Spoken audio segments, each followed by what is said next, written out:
পর্যাপ্ত অর্থায়নের অভাবে সবার জন্য বিনামূল্যে উচ্চ রক্তচাপের ওষুধ প্রদানের সরকারি সিদ্ধান্ত পূর্ণভাবে বাস্তবায়ন করা যাচ্ছে না। তাই আসন্ন বাজেটে এই খাতে প্রয়োজনীয় অর্থ বরাদ্দের মাধ্যমে উচ্চ রক্তচাপ নিয়ন্ত্রণের আহ্বান জানিয়েছেন বিশেষজ্ঞরা।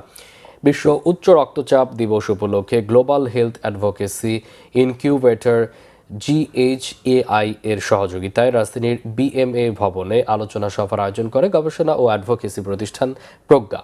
আলোচনা সভায় জানানো হয়, বর্তমানে বাংলাদেশে মোট মৃত্যুর ৭১% ঘটে বিভিন্ন অসংক্রামক রোগে, যার অন্যতম কারণ উচ্চ রক্তচাপ।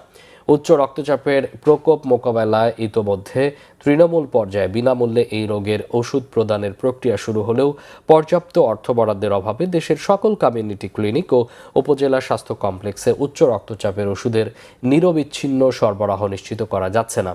আলোচনায় অংশ নেন স্বাস্থ্য অর্থনীতি ইউনিটের মহাপরিচালক ডক্টর মোহাম্মদ ইনামুল হক, কমিউনিটি ক্লিনিক স্বাস্থ্য সহায়তা ট্রাস্টের ব্যবস্থাপনা পরিচালক মোহাম্মদ খোরশেদ আলম, জনস্বাস্থ্য বিশেষজ্ঞ doctor Lilin Chowdhury, BRAC James P Grant's School of Public হেলথের অধ্যাপক ডাক্তার মলয় কান্তি মৃধা, প্রজ্ঞা নির্বাহী পরিচালক ABM জুবায়ের এবং GHAI Bangladesh country lead Mohammad Ruhul Quddus ও অন্যান্যরা।